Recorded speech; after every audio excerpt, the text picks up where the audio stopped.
Assalamualaikum warahmatullahi wabarakatuh. Perkenalkan, nama saya Tina Islanirani, NIM 18032115. Kali ini saya akan menampilkan hasil presentasi dari penelitian saya yang berjudul Pengaruh Pemberian Konsentrasi Auksin terhadap Pertumbuhan Bibit Cabai Merah Capsicum annum. Latar belakang dari penelitian ini adalah tanaman cabai besar Capsicum annum ialah komoditas hortikultura yang mengalami fluktuasi harga paling tinggi di Indonesia. Hal tersebut disebabkan oleh produksi yang sering terganggu pada bulan-bulan tertentu, terutama pada bulan-bulan di musim penghujan, yang dikarenakan bunga dan buahnya itu rontok sebelum masa panen. Nah, peningkatan dari produksi dengan zat pengatur tumbuhan ini bisa kita gunakan dengan metode peningkatan. Zat pengatur tumbuhan dapat memperbaiki pertumbuhan dan meningkatkan hasil. Golongan ZPT seperti auksin itu antara lain yang berperan dalam merangsang pembelahan sel, peningkatan plastisitas dan juga elastisitas dinding sel, mengatur pembungaan dan masaknya buah. Hormon auksin ini juga sudah diproduksi secara sintetik dan mudah didapatkan seperti NAA, naphthalene acetic acid. Rumusan masalahnya itu, apakah pemberian konsentrasi auksin dapat berpengaruh terhadap pertumbuhan dan juga perkembangan dari tanaman cabai? Kemudian, berapakah takaran yang optimal untuk pertumbuhan dan perkembangan tanaman cabai? Pertumbuhan dan perkembangan tanaman secara biologis itu dikontrol oleh hormonal, seperti komponen endogen yang aktif sebagai triindole acetic acid, IAA, auksin. Nah, komponen yang berhubungan dengan indolat ini itu seperti gibberellin, sitokinin, etilen, asam absisat, dan lain sebagainya.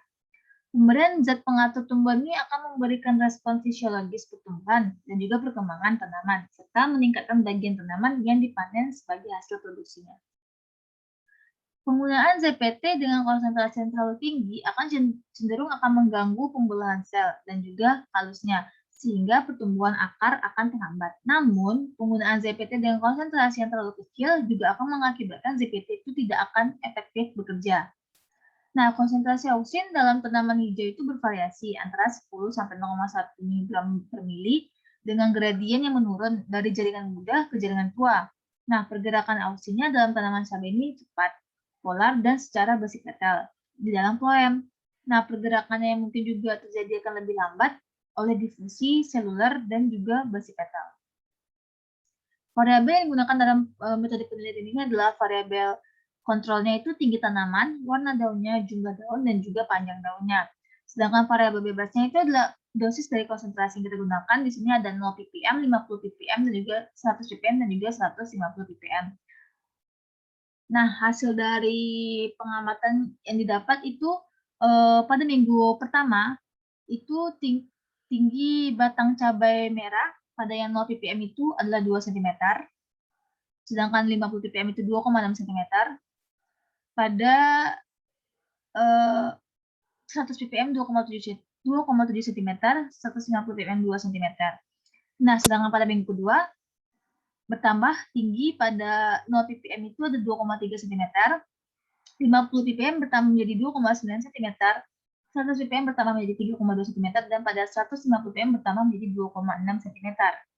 Pada minggu ketiga, itu tanaman yang 0 ppm mengalami mati itu akibat letaknya itu terlalu di bawah cahaya sinar matahari dan juga kurangnya pemberian air sehingga dia mati pada minggu ketiga. Sedangkan pada minggu ketiga yang 50 ppm itu tanamannya tetap masih kita hidup dan tingginya itu bertambah menjadi 5 cm. Pada 100 ppm tingginya itu bertambah menjadi 4,8 cm dan pada 150 ppm tingginya itu bertambah menjadi 6,3 cm. Nah, pada tabel kedua itu adalah tabel total panjang daun cabai merah. Nah, totalnya itu pada yang 0 ppm dia pada minggu pertama total panjang daunnya itu ada 1,45 cm.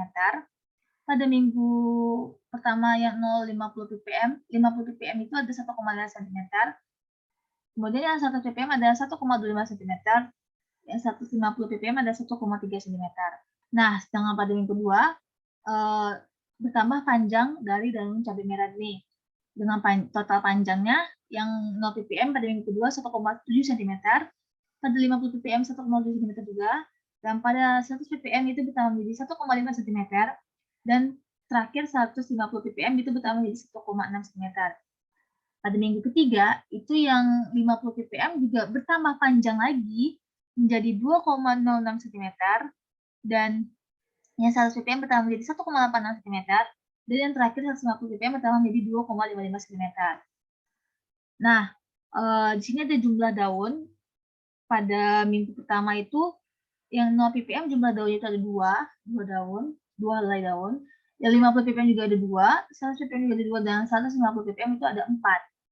Pada minggu kedua, tidak ada terjadi pertambahan jumlah daun pada 0 ppm maupun 0 ppm sampai 150 ppm tidak ada perubahan pertambahan jumlah daun, sama-sama 2, 2, dan juga 4. Nah, pada minggu ketiga itu terjadi pertambahan jumlah daunnya. Pada yang 50 ppm itu bertambah menjadi 6 jumlah daun. Pada minggu ketiga, pada 100 ppm yang minggu ketiga bertambah menjadi 5, dan 150 ppm pada minggu ketiga bertambah menjadi 7 helai daun. Nah, yang terakhir itu ada tabel warna daun.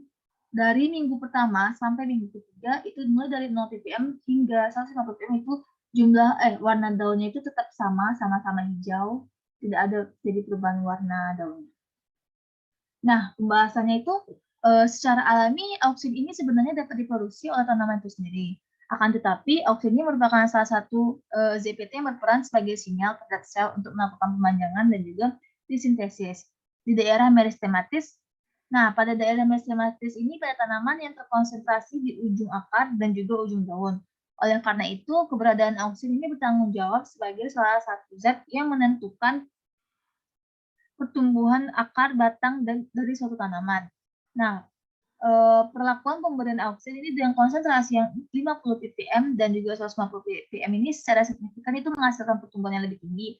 Dapat dilihat dari tabel tadi, pada mulai dari minggu pertama hingga minggu ketiga, yang 50 ppm dan 150 ppm itu dapat melihatkan perubahan yang signifikan mulai dari tinggi batangnya, jumlah daunnya, panjang daun, dan juga warna daunnya.